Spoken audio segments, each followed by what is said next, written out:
кармане у нас с Барюхой было на двоих 200 рублей, но был полный бак бензина в машине.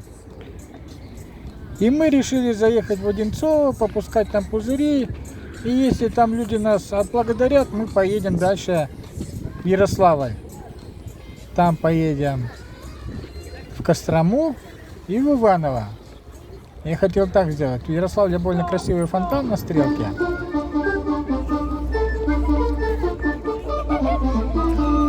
И мы показали обычное наше представление, покатали всех, огонь, мыльные пузыри всякие разные, всем дали попускать. Да, мы придумали новую фишку. Мы детишкам, я говорю, чтобы они командовали барином. Сидеть, лежать, дай лапу. Они так говорят, но я за ними стою и сам подаю команды Барюхе. Барюха мои команды выполняет. Но детишки думают, что барин выполняет команды их. Вообще это так интересно прям. Вообще они так в таком восторге от этого.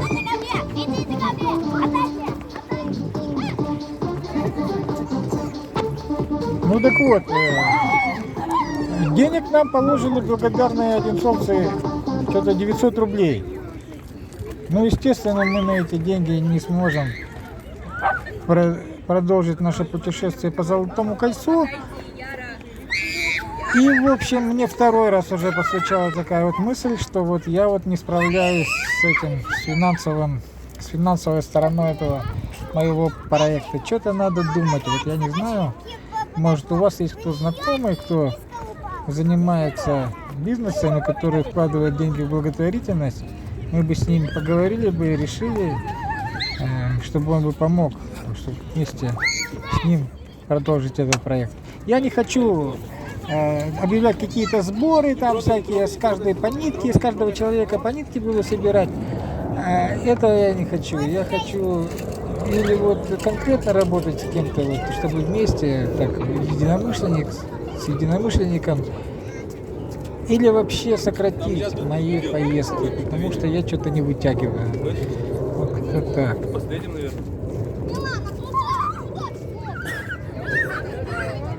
Давай иди сюда. Так, мы с тобой поднимаем, открываем. Давай девочек сначала пропустим.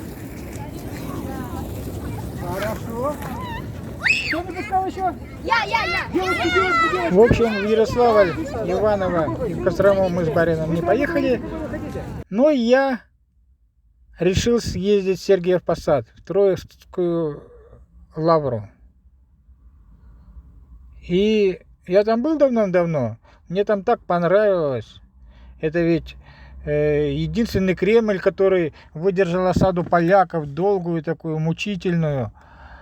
Единственная крепость, которая не сдалась. И благодаря ему, благодаря Сергиевскому Посаду, благодаря этой лавре, и еще осталась существовать наша страна. Благодаря их мужеству, благодаря чуду, которые там произошли, благодаря мощам Сергия Радонежского, которые там находятся. Съездите туда. Очень такое святое место. Ну, вот, кстати, это мощи Сергия Радонежского. Вот святой источник. Ну, я вот, знаете, я не почувствовал в этот раз того, что почувствовал в прошлый раз. Что-то, может, патриарх у нас другой, может, что-то, но такого чувства, вот, как было раньше, вот, этого настоящего оплота, вот, православия крепкого такого, уже у меня не было там ощущения. Наверное, что-то происходит все-таки с нашей церковью, ну, и как и со всем государством, надо сказать. Появились надписи на китайском языке на этих плакатах. По дороге много машин, идет новых китайских, видно, что на продаже грузовики, легковые машины, видимо, на замену западных. Вот я уже на то пошло, все-таки выражу свое отношение к тем, что мы сейчас сближаемся с Китаем. Вот китайцы, я с ними сталкивался, да, друзья, это люди совсем другого менталитета. Вы просто близко с ними не общались, и вы не понимаете, у них своя жизненная философия. Они по-другому смотрят на нас совсем, как мы их. Вот нам гораздо ближе европейцы, я вам скажу. Все вот наши, вот, как сказать, наш менталитет, он ближе к европейскому. Если мы, если бы мы были ближе к китайцам, как сейчас хотят многие показать, мы бы пели китайские песни, друзья. Китайские песни вы пели, это самое, а европейские песни не пели. Но мы их слушаем, европейские песни. Мы просто не осознаем, что Европа нам ближе. Мы сами ближе к европейскому и генетически, и ментально говорю. А то, что с Китаем мы сейчас дружим, я не против дружбы. Но он нас подомнет просто под себя. И мы скоро это почувствуем. А потом будем расплачиваться за то, что сейчас происходит. Одинцово было пиком нашего путешествия. Мы решили возвращаться назад, но я еще захотел заехать в одно место, чтобы выяснить один вопрос. В следующем видео я покажу вам, зачем я и куда поехал. Очень интересный вопрос, кстати. И, короче, мы поехали в сторону дома. Ну, Москва, что? Москва, нам понравилось. Кстати, интересно, вот москвичи, одинцовские и вот покровцы, они тоже отличаются друг от друга, вообще сильно взрослые. Детишки-то все одинаковые, но вот люди в Подмосковье и в Москве тоже отличаются, взрослые, очень сильно. Прямо это так заметно. Ну ладно, друзья, давайте до следующего видео. Пока.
самоедов.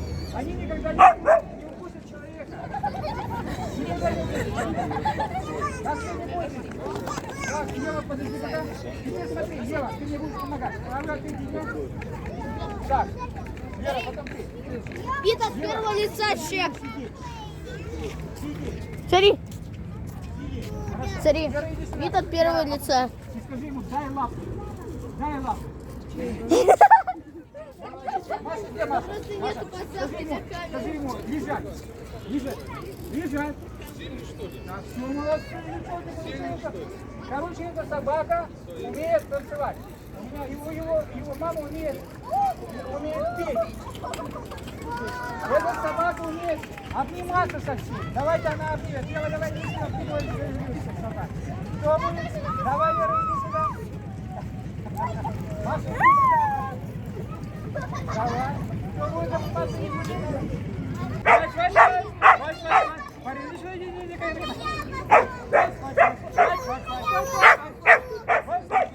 Вот, лучше давайте похлопаем, он меня что-то танцует. Так, все, вам понравилась собачка, да? Сейчас я вам дам вкусняшки, там сами. Она аккуратно возьмет лучше. Ну, кто боится, может вкусно. Только сами.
Еще раз попробуем рекорд сделать, да?